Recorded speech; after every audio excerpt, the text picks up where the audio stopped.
this is 54, quick mill pop-up. Machine is ready, and let's start from this area. So you can place the cup like this with this rubber, or you can use it without this rubber like this, or you can directly put the portafilter, it fits. And just, sorry.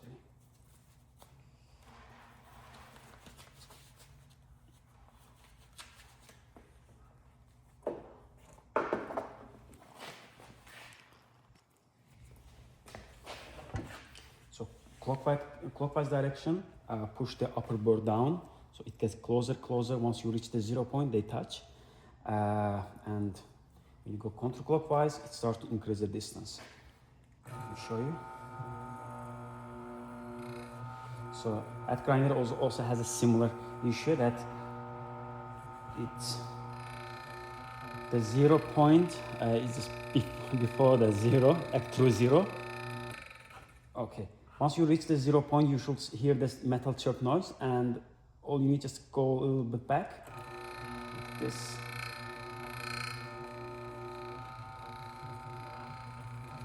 Okay, let me show you one more time.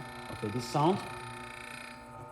Okay, you go back until this sound disappears, and it is the true 0 point. And another thing, when you rotate back and forth, if you push it upside down, it will make this sound. Okay, and I'll also give another tips during the cleaning that will help you to align it with 0. Okay, before pulling any shot, going to machine, let me quickly show you how you need to clean it. So grinder comes with this Allen key. Then this is the only tool that you need to use in order to open it, disassemble it. But you can actually open it without the pointer. Let me do it without pointer, the Allen key. So all you need is just rotate counterclockwise all the way, and see, we took this out. You can use vacuum cleaner or brush to clean this area. You may see some the coffee that goes under of that burr. So you can use any pointy tool or something that to dislodge them. They sometimes stuck there. You can clean them. And another thing, it's a brush that you need to clean the chute area, this area. And when you use the brush, if you push it hard, and there's a chance that you can compress the coffee in this area. So in that way, no matter how clean this area, every time it will start to accumulate the coffee inside, because there is a blockage here. So please make sure that when you clean this area, you use the brush gently, up and down strokes, and rotate it. And another quick tip, when you look from here, you need to see through the end of this area. It needs to be visible. It's like the light in the end of the tunnel. You should see it. If you don't see it, it means this area needs to be cleaned. And as you can see, when I push it, it dispenses some coffee. This is the regular weekly cleaning. Again, depending on the usage frequency, you might clean it maybe one time in a 2 week, or maybe one time in a month. But if you are using, if you're, let's say, making 1 or 2 espressos a day, there is a chance that you can clean it one time in a week. Okay, this is the quick cleaning procedure, and I also wrote the blog post about this grinder to explain how you need to clean it, this area, and etc. And in that the blog post, I also included one video to explain the deep cleaning. This is something that you don't to perform it every week, but maybe 1 in 2 months, or maybe a bit late. You can open this area and clean the declumpers. Declumpers basically opens the clumpings in the coffee, so it dispenses how to puffy coffee that is not like it doesn't produce too much clumps. Sorry. Again, it's not necessary to do it every week, but There is a video there, you can use it. By the way, it is something that you also need to do with a DF64 grinder. Yeah, this area over the time collects some old coffee. Okay, now assembly. See. The main problem with this grinder is not jamming or cleaning. The main problem with this grinder is the same with 54 and DF64. The people do mistake, the users do mistake when they after cleaning, when they install it, there's a chance that you can damage this thread. So I'll explain how you need to treat this part. So we need to open this pointer.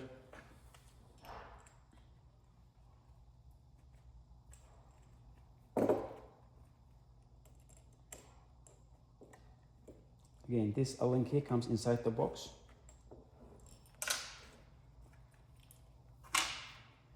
And once you take it out, so you can take this adjustment collar, and now this is upper bore carrier. So reason why I took it, because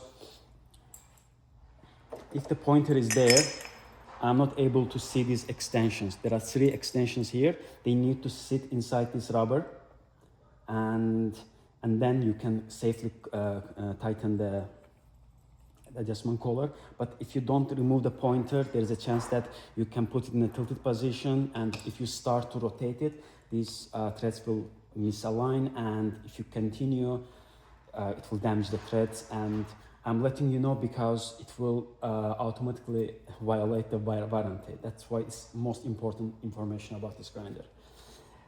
Okay, I'll take this out, put it back safely. Okay. So when you put it, you shouldn't feel any resistance. It needs to go smooth. If you feel any resistance in the beginning, do not continue. Go back. Just make sure it's not tilted. Okay.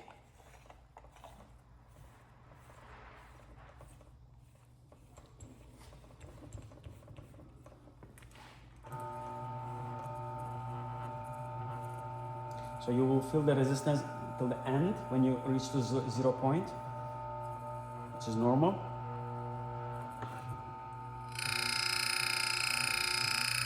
Okay. Now 0 point is a little bit aligned.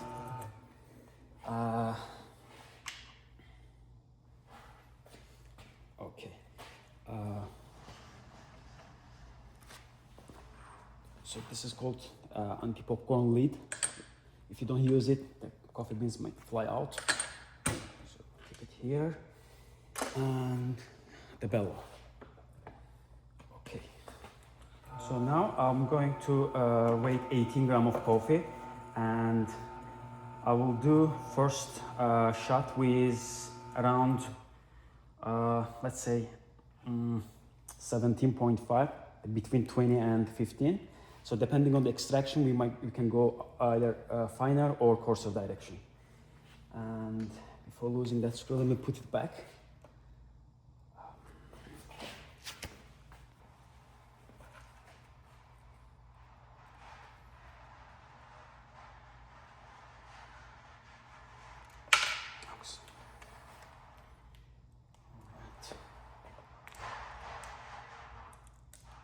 So I'm using gloves, so therefore it's a little bit hard. When you close it, do not over tighten it. It's a plastic, so there is a chance that it can break. That's enough. All right.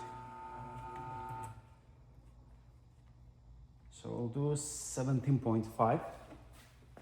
And let me quickly measure 18 gram coffee. Okay, sorry, I paused the video.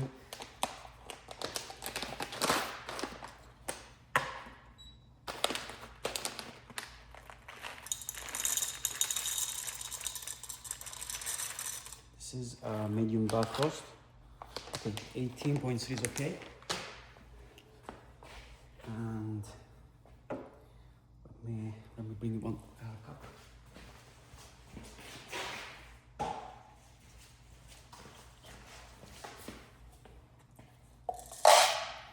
So this grinder has a relatively less powerful motor compared to the F64.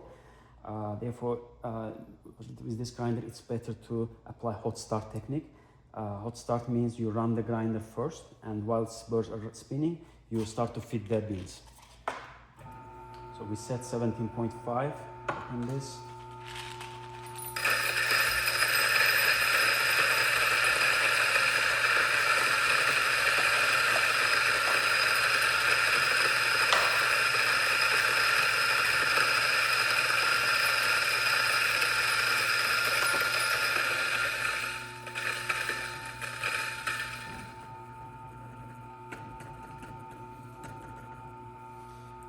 Okay.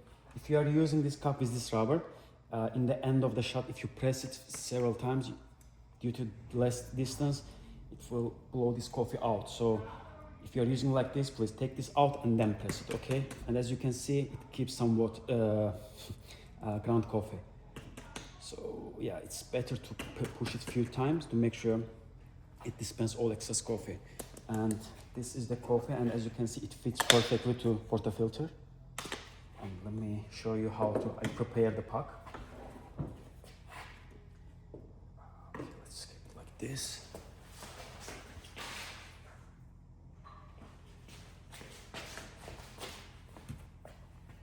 This is tamping station. It has a rubber on the bottom. It doesn't allow the weight transfer to the.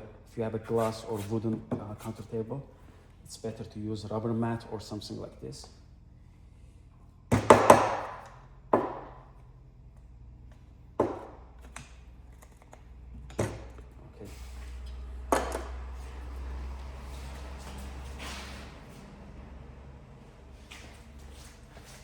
So if you want to get even extraction, it's better to distribute the coffee.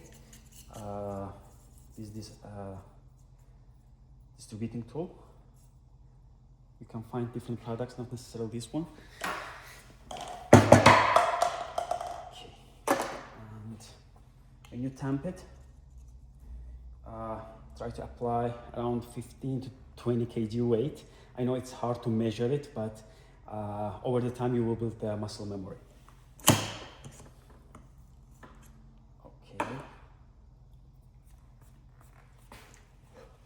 Alright. Now machine went to eco mode.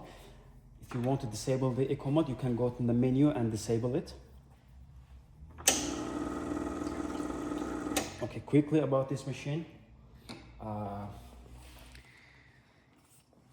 It has a pressure regulator here. It's also called the OPV valve. You can open and close it. In order to close it, you need to rotate counterclockwise fully until it stops. So in that way, all water will go to the group head. So once you open it, some amount of the water will go back to water tank. So in that way, you can alter the pressure on the group head. This is OPV valve and it's handle, but you can use it as a flow control device. Okay, and now I'm going to make an espresso. So let's see extraction time. Depending on extraction time, we can go either finer or coarser direction. This process is called the grinder's dialing process. And I'll attach this here. Okay. And sorry, one more thing. It's not important, but I want to use this metal screen in order to keep the group head clean. Because this is kind of machine and I don't want to. Okay.